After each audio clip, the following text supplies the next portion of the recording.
This is a quick analysis of Porphyria's Lover by Robert Browning. In this video you will see some of the techniques used, and you will see how you might write about them using quotes and technical terminology.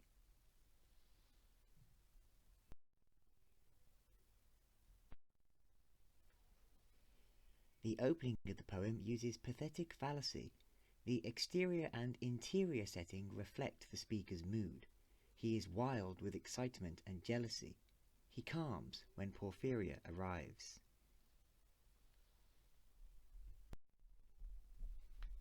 The personified rain and wind are projections of the speaker's sullen and violent temperament. The act of violence to follow is foreshadowed by the wild weather and by the passionate heart which is fit to break with anticipation. Porphyria's arrival shuts out the storm. Before attending to her own needs, she sets about creating a homely atmosphere for the speaker, who is calmed and soothed by her care.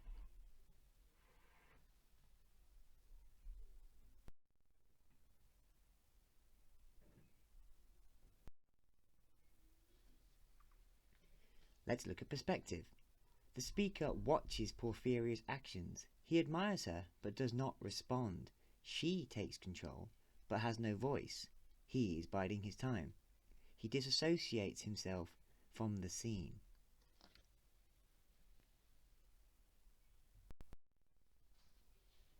The poem's title is Porphyria's Lover, so Porphyria appears to be the subject, but actually it is the unnamed lover who is given precedence.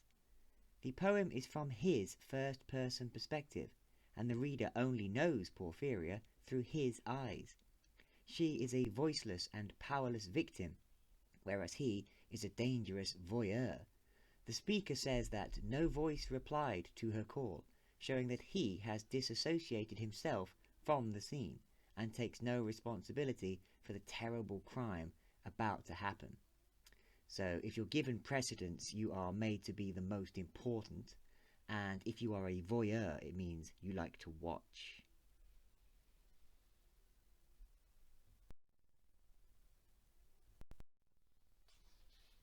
The rhyme scheme is interesting, and it shows the theme of possession. The speaker makes assumptions about Porphyria's feelings. He wants her to himself, and he takes satisfaction that she chose to come to him.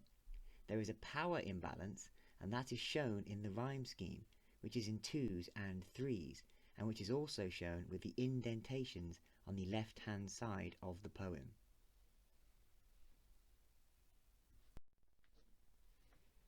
The megalomaniacal speaker assumes that Porphyria is too weak to show her true struggling passion.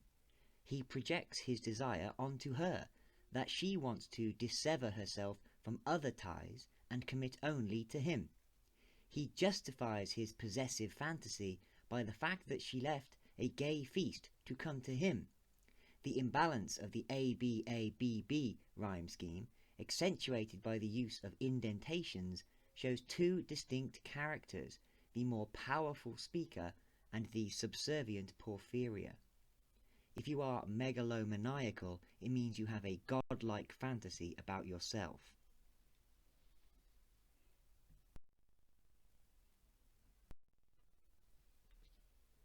The use of Seizure, creating pauses in the middle of lines, has lots of different effects in this poem.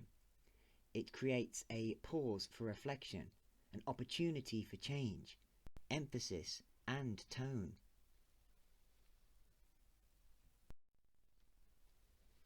Browning uses a range of punctuation to create caesurae in the poem. The pauses create opportunities to stop and reflect on what is happening, or else they show a change of idea.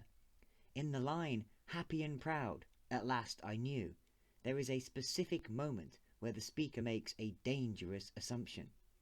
The colon after "worshipped me" creates a pause for the speaker to revel in his godlike status. The caesura after "strangled her" creates a vacuum, which the reader fills with their own shock and disgust.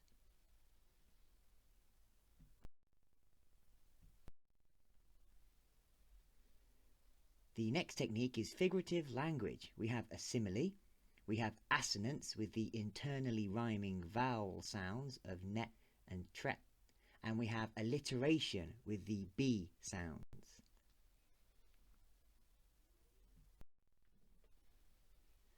The simile as a shut bud that holds a bee uses natural imagery to show danger and entrapment.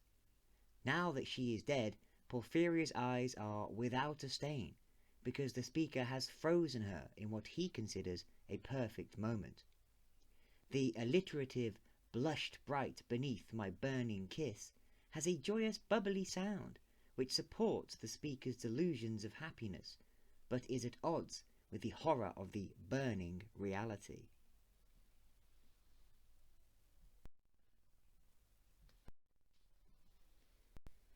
Finally, we're going to look at meter.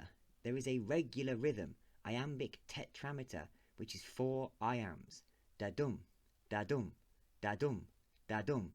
This races towards an inevitable conclusion, and it highlights or misses out key words.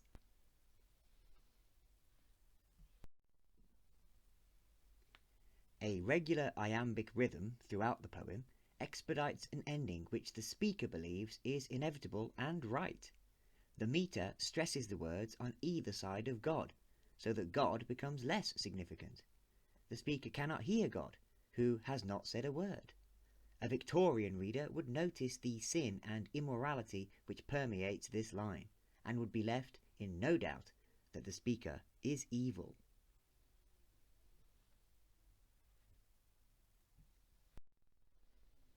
If you are interested in personalised tuition for AQA English Language or Literature, please visit the website shown on screen. And thank you for watching.